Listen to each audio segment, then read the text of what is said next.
बिस्मिल्लाहिर्रहमानिर्रहीम। Second year. आज हम पढ़ेंगे कोरिलेशन। कोरिलेशन क्या होता है? Correlation is the relationship between two variables X and Y.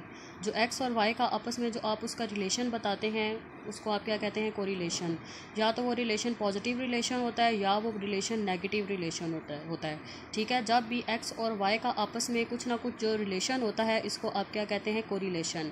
Correlation को आप किससे डिनोट करते हैं? आर से डिनोट करते हैं। ठीक है क्लास, कोरिलेशन को आप किससे रिप्रेजेंट करते हैं? आर से रिप्रेजेंट करते हैं। और जो कोरिलेशन की वैल्यू होती है वो -1 और +1 के बीच में ही लाई करती है। ठीक है क्लास, कोरिलेशन की वैल्यू किसके बीच में लाया करती है? -1 और +1 के बीच में लाया करती है। अगर आपकी वैल्यू या तो -1 से पीछे या +1 से आगे आ जाए तो इसका मतलब आपकी कैलकुलेशन में मिस्टेक है और आपका आंसर गलत है। ठीक है, कोरिलेशन की जो वैल्यू होती है वो किसके बीच में लाया करती है? -1 और +1 के बीच में लाया करती है। फिर हम देख लेते हैं पॉजिटिव कोरिलेशन। पॉजिटिव कोरिलेशन क्या है? अगर सपोज आपका एक वेरिएबल, दो वेरिएबल्स होते हैं ना आपके एक्स और वाई, अगर आपका एक वेरिएबल इंक्रीज़ कर रहा है और दूसरा वेरिएबल भी आपका इंक्रीज़ कर रहा है, या आपका एक वेरिएबल डिक्रीज़ कर रहा है और दूसरा वेरिएबल भी डिक्रीज़ कर रहा है, तो इस तरह के कोरिलेशन को आप क्या कहते हैं? Positive correlation. अगर आपका सपोज R1 आ जाता है +1, ठीक है, जब भी आपका R+1 आ जाए तो इसको हम क्या कहते हैं कि आपका जो कोरिलेशन है वो क्या है? Positive correlation.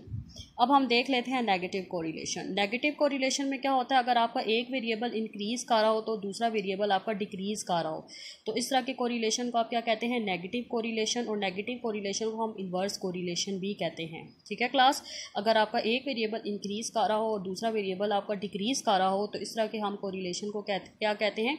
Negative correlation. इसके अलावा हम इसे इन्वर्स कोरिलेशन भी कहते हैं। और इसमें अगर आपका R-1 आ जाता है तो इसका क्या मतलब है? Negative correlation.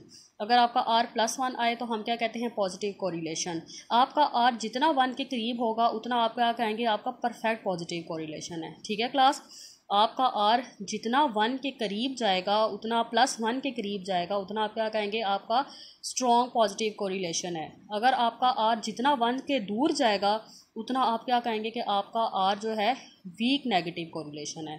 ठीक है क्लास, आपको समझ आ रही है? अगर आपका R जितना 1 के करीब होगा उतना आप क्या कहेंगे? आपका स्ट्रॉन्ग पॉजिटिव कोरिलेशन बन रहा है। और जितना आपका R+1 के दूर जाएगा उतना आप क्या कहेंगे? आपका वीक पॉजिटिव कोरिलेशन बन रहा है। इसी तरह नेगेटिव के केस में भी जितना आपका R-1 के करीब जाएगा उतना आप क्या कहेंगे? आपका स्ट्रॉन्ग नेगेटिव कोरिलेशन है। और जितना आपका R-1 के दूर जाएगा उतना आप क्या कहेंगे? आपका वीक नेगेटिव कोरिलेशन है। अब हम देख लेते हैं नो कोरिलेशन। नो कोरिलेशन में आपका एक्स और वाई के बीच में कोई रिलेशन नहीं होता, तो इस तरह के कोरिलेशन को हम क्या कहते हैं? No correlation. नो कोरिलेशन में आपका R 0 होता है। जब भी आपका R 0 आ जाए तो आप क्या कहेंगे? आपका जो कोरिलेशन है वो नो कोरिलेशन है। नो कोरिलेशन में आपका जो दो वेरिएबल्स आपके जो एक्स और वाई होते हैं उसमें आपस में कोई रिलेशनशिप नहीं होता। तो जब आपके दोनों वेरिएबल्स का आपस में कोई रिलेशन ना हो तो इसको हम क्या कहते हैं? No correlation. और नो कोरिलेशन में आपका R क्या होता है? 0। क्लास, अब हम देख लेते हैं properties of correlation coefficient. Correlation को हम कोरिलेशन कोफिशिएंट भी कहते हैं। ठीक है, ये मोस्ट इंपॉर्टेंट प्रॉपर्टीज़ हैं। ठीक है क्लास, ये मोस्ट इंपॉर्टेंट प्रॉपर्टीज़ हैं, ये लाजमी आपके पेपर में आती हैं और इसको आपने अच्छे से याद करना है। 5 प्रॉपर्टीज़ हैं, मैंने आपको ये लिख के मैंने आपके सामने रखी हुई हैं। तो सबसे पहले हम पहली प्रॉपर्टी देख लेते हैं। The correlation coefficient R is symmetrical with respect to variable X and Y, that is R(x(y) is equal to R(y(x)। Correlation coefficient में आप एक्स ऑन वाई से करें या वाई ऑन एक्स से करें आपका R सेम ही होता है। ठीक है क्लास, अगर आप कोरिलेशन कोफिशिएंट में एक्स ऑन वाई से करें या वाई ऑन एक्स से करें आपका कोरिलेशन क्या होता है? सेम होता है। इन R(x(y) से या R(x(y) से या R(y(x) से आपका एक ही फार्मूला होता है। R(x(y) का भी वही फार्मूला होता है और R(y(x) का भी वही फार्मूला होता है। ठीक है, इसीलिए R(x(y) और R(y(x) सेम ही होते हैं। दूसरे में हम वो कह रहे हैं the correlation coefficient lies between -1 and +1। जिस तरह मैं अभी आपको बताया कोरिलेशन की जो वैल्यू होती है वो किसके बीच में लाया करती है? -1 और +1 के बीच में लाया करती है। तीसरी प्रॉपर्टी है the correlation coefficient R is independent of origin and scale, that is R(x(y) is equal to RUV। अगर आप ओरिजिन और स्केल की बात करें तो ओरिजिन एंड स्केल में आपका R(x(y) और RUV दोनों के फार्मूला क्या होते हैं? सेम। अगर आप R(x(y) से करें या आप RUV से कोरिलेशन निकालें दोनों के कोरिलेशन क्या आएंगे? सेम ही आएंगे। चौथी प्रॉपर्टी है the correlation coefficient R is geometric mean of two regression coefficient. ये ज्योमेट्रिक मीन का correlation coefficient is geometric mean of two regression coefficient का ये फार्मूला है। ये आपके दोनों का है रिग्रेशन कोफिशिएंट। जब भी आप रिग्रेशन कोफिशिएंट का ज्योमेट्रिक मीन लेते हैं तो वो किसके इक्वल होता है? कोरिलेशन के इक्वल होता है। ठीक है क्लास। जब भी आप रिग्रेशन कोफिशिएंट्स का आप ज्योमेट्रिक मीन लेते हैं तो वो किसके इक्वल होता है, आर के इक्वल होता है। ठीक है, ये देखें अंडर रूट है ना, अंडर रूट ज्योमेट्रिक मीन में ही आता है ना। और अंडर रूट जब आप ज्योमेट्रिक मीन में क्या करते हैं, अंडर रूट लेके अंदर वेरिएबल्स को क्या कर देते हैं, मल्टीप्लाई कर देते हैं। तो इसी तरह ये अंडर रूट लिया आपने, रिग्रेशन कोफिशिएंट्स को आपस में मल्टीप्लाई किया, तो ये ज्योमेट्रिक मीन का फार्मूला बन रहा है ना। तो रिग्रेशन कोफिशिएंट जब आप उसका ज्योमेट्रिक मीन लेते हैं तो वो किसके इक्वल होता है, कोरिलेशन के।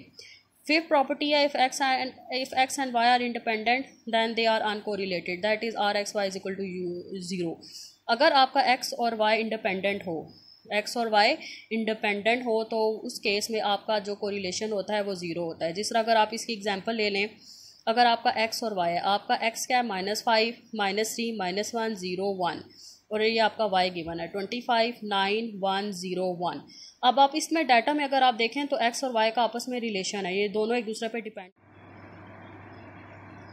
ये एक्स और वाई जो हैं ये दोनों एक दूसरे पे डिपेंड करें। कैसे डिपेंड करें, अगर आप एक्स का स्केयर लें तो वो किसके इक्वल बन रहा है, वाई के इक्वल बन रहा है ना। -5 का स्केयर लें 25 बन रहा है, -3 का स्केयर लें 9 बन रहा है, -1 का स्केयर लें 1 बन रहा है, 0 का स्केयर 0 होगा, 1 का स्केयर क्या बन रहा है 1।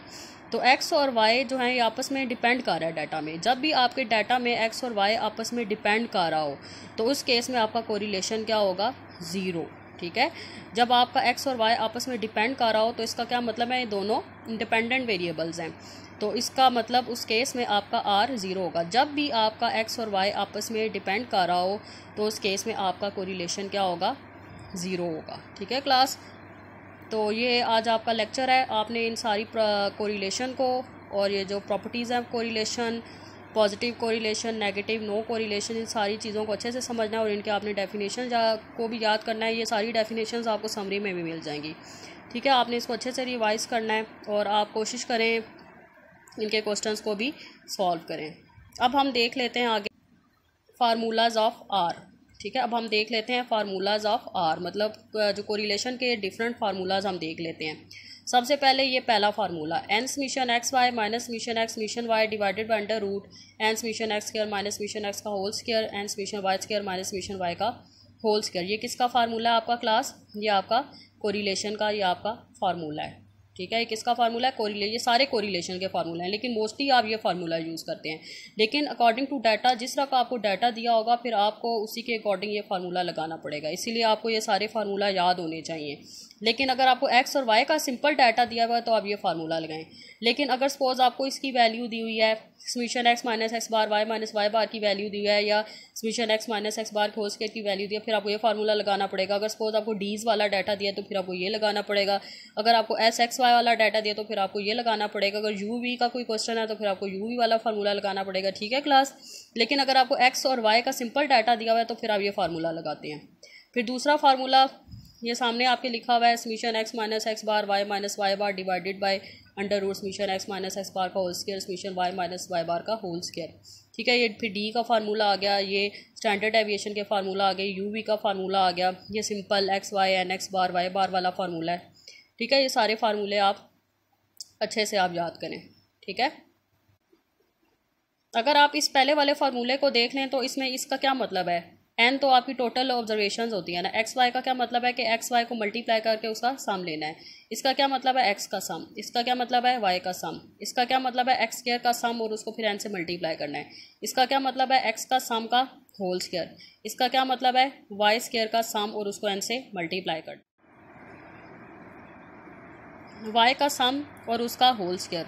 ठीक है क्लास, अब आपको कोई फार्मूला की समझ आ गई होगी तो अब आप इसके कोरिलेशन के 2 क्वेश्चन सॉल्व करें। ठीक है क्लास, आपको एक्स और वाई का डाटा दिया होगा। सबसे पहले आपने कॉलम बनाना है एक्स और वाई का, एक्स और वाई को मल्टीप्लाई करके उसका सम लेना है, फिर आपने एक्स का सम लेना है, फिर आपने वाई का सम लेना है, फिर आप अगला कॉलम बनाए एक्स स्क्वायर का कॉलम बनाए और उसका एंड पे सम लें, फिर आप वाई स्क्वायर का कॉलम बनाए और एंड पे उसका क्या लें, सम लें। तो फिर उन सारी जो आपके सम होंगे, टोटल्स होंगे, वो इस फार्मूला में पुट करें तो आपका कोरिलेशन आएगा। फिर आपने कोरिलेशन को इंटरप्रेट भी करना है। अगर आपका कोरिलेशन 1 के करीब आ रहा है तो आप बताएंगे आपका positive correlation, perfect positive correlation आ रहा है। अगर आपका आर 1 से दूर जा रहा है तो आपका वीक पॉजिटिव कोरिलेशन बन रहा है, या आपका नेगेटिव में आंसर आ रहा है तो आप बताएं कि आपका नेगेटिव कोरिलेशन बना आ रहा है। तो आपने कोरिलेशन के रिजल्ट को इंटरप्रेट भी करना है। ठीक है क्लास, आपने इसमें कोरिलेशन के रिजल्ट को इंटरप्रेट भी करना है, आपके इंटरप्रेट के भी इसमें नंबर होते हैं, ठीक है। आपने आंसर भी निकालना है और फिर इसको इंटरप्रेट भी करना है। आपने ये 1-2 क्वेश्चन सॉल्व करके मुझे चेक करवाने आपने, ठीक है। क्लास ये आज आपका सारा होमवर्क है, आप इसकी अच्छी से प्रैक्टिस करें,